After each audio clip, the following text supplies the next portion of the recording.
Sir ഇവിടെ? ഞാനൊരാളെ കാണാൻ പോവാ. സരിത എവിടെ പോയിട്ട് വരുന്നു? റെഡംപുരത്തിൽ പോയിരുന്നു സർ. സരിതയെ കാണാൻ ഞാൻ 1-2 തവണ ആളയച്ചു. ചേച്ചിയുടെ വീട്ടിലായിരുന്നല്ലേ? ഇവിടെ നടന്ന സംഭവമെല്ലാം സാറിനറിയാമല്ലോ. എന്റെ അധ്യയന ജീവിതത്തിലെ ആദ്യത്തെ സംഭവമായിരുന്നു അത്. എങ്കിലും സരിത പെട്ടെന്നെടുത്ത തീരുമാനം അല്പം കടന്നുപോയി. സരിത ഒരു കാര്യം ചെയ്യും, സൗകര്യം കിട്ടുമ്പോൾ വീട്ടിലേക്ക് വരും. ചില പ്രധാന കാര്യങ്ങൾ സംസാരിക്കാനുണ്ട്. ശരി, ഓക്കെ, താങ്ക്സ്. പോവാ. അന്നത്തെ സംഭവത്തിന് ശേഷം ജെയിംസ് ജോർജിന്റെ സ്വഭാവത്തിന് വളരെ മാറ്റങ്ങളുണ്ടായി. അയാൾ ഡിഗ്രി എടുക്കാൻ തയ്യാറായില്ല. കുറച്ചുകാലം ഇവിടെയൊക്കെ ചുറ്റിപ്പറ്റി നടക്കുന്നത് കണ്ടു.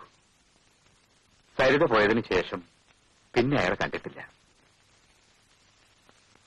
സരിത വർഗീസിനെയും ഡെയ്സിയെ ഓർമ്മിക്കുന്നില്ലേ? ഡെയ്സി വർഗീസിൽ നിന്നും ഗർഭിണിയായി. വിവരമറിഞ്ഞ വർഗീസ് അവളെ കൈയൊഴിയാൻ പ്ലാനിട്ടു. അവളുണ്ടോ വിടുന്നു. ഒടുവിൽ അതൊരു കൊലപാതകത്തിൽ ചെന്ന് അവസാനിച്ചു. അവളിപ്പോ ജയിലിലാണ്. ഈ ചുരുങ്ങിയ കാലത്തിനുള്ളിൽ അങ്ങനെ എന്തെല്ലാം സംഭവവികാസങ്ങളുണ്ടായി. സരിതക്ക് ആഗ്രഹമുണ്ടെങ്കിൽ ഇനിയും കോളേജിൽ വരാം. ഡിഗ്രി എടുക്കാൻ വേണ്ട എല്ലാ ഏർപ്പാടുകളും ഞാൻ ചെയ്തു തരാം. എനിക്ക് ഇന്നൊരു ജോലിയാണ് സാർ വേണ്ടത്. സ്വന്തം കാലിൽ നിൽക്കാറായാലേ എന്റെ ആഗ്രഹങ്ങൾ നിറവേറ്റാൻ കഴിയും. ഒരു ഡിഗ്രി എടുത്താൽ സരിതക്ക് ബലമായി നിൽക്കാമല്ലോ. സമയം വൈകിപ്പോയി സാർ. സാർ, എന്റെ വിവാഹം ഏകദേശം നിശ്ചയിച്ചു കഴിഞ്ഞു. ഇനി ജീവിക്കാനുള്ള മാർഗമാണ് അന്വേഷിക്കേണ്ടത്. ഇദ്ദേഹമാണ് സാർ എന്നെ വിവാഹം കഴിക്കാൻ പോകുന്നത്. സാറ് എനിക്ക് വേണ്ടി എന്തെങ്കിലും ചെയ്യാൻ ആഗ്രഹിക്കുന്നുണ്ടെങ്കിൽ അതെന്റെ ബാലേട്ടന് വേണ്ടിയായിരിക്കണം. സാറിന് പത്രാഫീസുകളിലൊക്കെ നല്ല സ്വാധീനമുണ്ടല്ലോ. ബാലേട്ടൻ നന്നായി പാടുകയും വീണ വായിക്കുകയും ചെയ്യും. അദ്ദേഹത്തെപ്പറ്റി ലോകം അറിയും വിധം പത്രങ്ങളിലൊക്കെ എഴുതണം. അങ്ങനെ ഞങ്ങളുടെ ജീവിതത്തിലേക്കൊരു വെളിച്ചം സാർ ഉണ്ടാക്കി തന്നാ മതി. ഈ ഫോട്ടോ എന്റെ കയ്യിലിരിക്കട്ടെ. മിസ്റ്റർ ബാലിനെ പറ്റി ഒരു നല്ല റൈറ്റപ്പ് തയ്യാറാക്കി എനിക്കറിയാവുന്ന എല്ലാ പത്രങ്ങളിലും പ്രസിദ്ധീകരിപ്പിക്കാം. മാത്രമല്ല, മംഗളം വാരികയുടെ managing editor miss N C Varghese എന്റെ ഒരു സുഹൃത്താണ്. അദ്ദേഹം പുതിയ കലാകാരന്മാരെ പ്രോത്സാഹിപ്പിക്കുന്നതിൽ വളരെ തൽപരനുമാണ്. പിന്നെ സരിതയുടെ ജോലിക്കാര്യം ഞാൻ ശ്രമിക്കാം.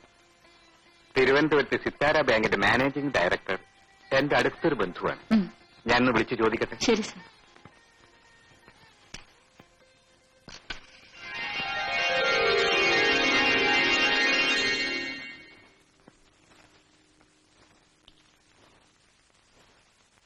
എന്താ മോളെ, ആരുടെ കത്താ? സിത്താര ബാങ്കിൽ നിന്നുള്ള അപ്പോയിന്റ്മെന്റ് ഓർഡറാണ്. 1-ാം തീയതി തന്നെ ജോയിൻ ചെയ്യണം. അയ്യോ, ഇനി 2-3 ദിവസം കൂടിയല്ലേ ഉള്ളൂ. എങ്കിൽ നാളെ തന്നെ പുറപ്പെടണ്ടേ? 10,000 രൂപ സെക്യൂരിറ്റി കെട്ടണം അത്രേ. 10,000 രൂപയോ? നമ്മൾ എങ്ങനെ ഉണ്ടാക്കാനാ? അതുണ്ടായാലേ ജോലി കിട്ടും. നമുക്കൊരു കാര്യം ചെയ്യാം, ചന്ദ്രന്റെ അടുത്തൊന്ന് പോയി ചോദിച്ചാലോ? വേണ്ടമ്മേ, ഇനി അവിടെ പോകാൻ എനിക്ക് കഴിയില്ല. നടന്നതെല്ലാം മനസ്സിൽ വെച്ചുകൊണ്ടിരുന്നാൽ എങ്ങനെയാ? അത്യാവശ്യത്തിന് നമ്മളെ സഹായിക്കാൻ വേറെ ആരാ ഉള്ളത്? എനിക്ക് ജോലി കിട്ടിയില്ലെങ്കിലും വിഷമമില്ല. അങ്ങനെ അടുത്ത് കൈനീട്ടാൻ എനിക്ക് വയ്യ. നീ ഇങ്ങനെ വാശി പിടിക്കല്ലേ മോളെ. ബാലനെ ഓർത്തെങ്കിലും ഞാൻ പറയുന്ന ഒന്ന് കേക്ക്. ജോലിയും തൊഴിലും ഇല്ലാതെ നിങ്ങൾ കല്യാണം കഴിച്ച് എങ്ങനെ ജീവിക്കാനാ? നീ ഒരുങ്ങ. അമ്മ വളരെ നിർബന്ധിച്ചുകൊണ്ടാ വീണ്ടും ചന്ദ്രേട്ടന്റെ അടുത്ത് പോയത്. പണം കിട്ടുമെന്നുള്ള പ്രതീക്ഷയില്ലായിരുന്നു. അമ്മ വിവരം പറഞ്ഞപ്പോൾ ഒരു മടിയില്ലാതെ ചേട്ടൻ സമ്മതിച്ചു. മാത്രമല്ല, നമ്മുടെ വിവാഹം ഇനിയും നീട്ടിക്കൊണ്ടു പോകണ്ടെന്നാ ചേട്ടന്റെ അഭിപ്രായം. ഓണത്തിന് മുമ്പ് തന്നെ ആവണമെന്നാണ്. സരിത ഒറ്റയ്ക്ക് തിരുവനന്തപുരത്തേക്ക് പോവോ? ബാലേട്ടന് കൂട്ടുവരാൻ പറ്റില്ലല്ലോ. ചന്ദ്രേട്ടൻ വന്ന് ഹോസ്റ്റൽ സൗകര്യം ഏർപ്പാട് ചെയ്തിട്ട് ഇങ്ങോട്ട് തിരിച്ചു പോരും. സൂക്ഷിക്കണം, മനസ്സിൽ വിഷമുള്ള ആളാണ്. ഏയ്, ഇപ്പൊ പുള്ളിക്കാരൻ വളരെ മര്യാദക്കാരനായിപ്പോയി.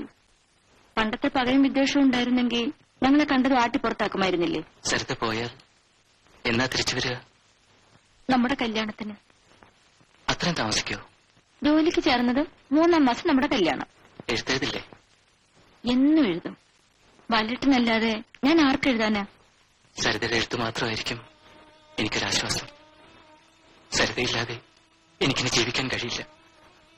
സരിതയില്ലെങ്കിൽ ഞാനിനി ജീവിക്കില്ല. എന്താ ബാലേട്ട, അങ്ങനൊന്നും പറയരുത്.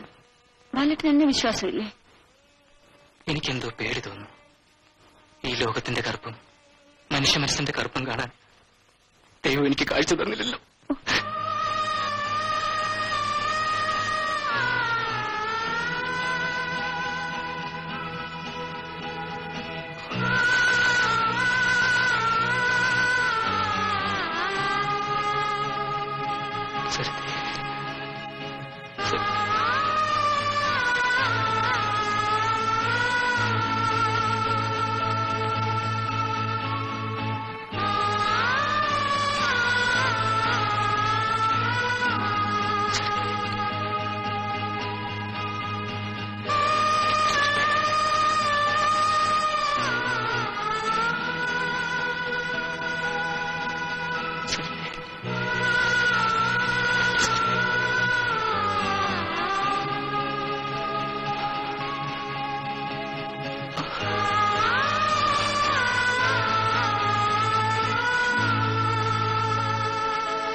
നമ്മൾ തെറ്റെയ്യരുത്.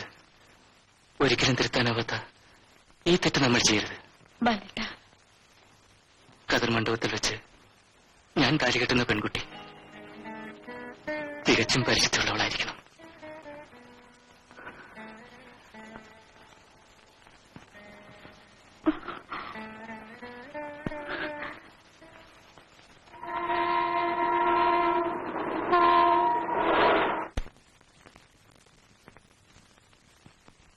നിനക്ക് വേണ്ടി നല്ലൊരു ഹോസ്റ്റൽ അറേഞ്ച് ചെയ്തിട്ട് ഞാനിന്ന് തന്നെ തിരിച്ചു പോകും. ഞാൻ പുറത്തുപോയി വരുന്നതിനുള്ളിൽ നീ കുളിച്ച് തയ്യാറാവാം. ശരി. കഥക് ഭദ്രമായി അടച്ചേക്കണം. വല്ല തെണ്ടി പിള്ളേരൊക്കെ ഒന്ന് മുട്ടിയാ തുറക്കരുത്. സാധാരണ ലോഡ്ജിലൊക്കെ നടക്കുന്നത് കേട്ടിട്ടുണ്ടല്ലോ.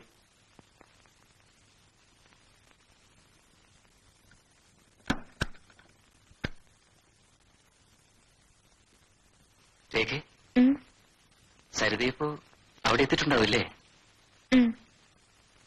മക്കളെ, നാളെ രാവിലെ അമ്പലത്തിൽ പോയി ബാലന്റെയും സരിതയുടെയും പേരിൽ അർച്ചന നടത്തണം. അവള് നാളെ ജോലി പ്രവേശിക്കുന്ന ദിവസമല്ലേ?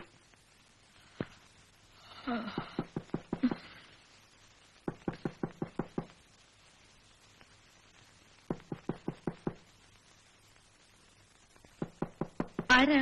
ഞാനാണ്. ആരാന്ന്? വാതിൽ തുറക്കണേ.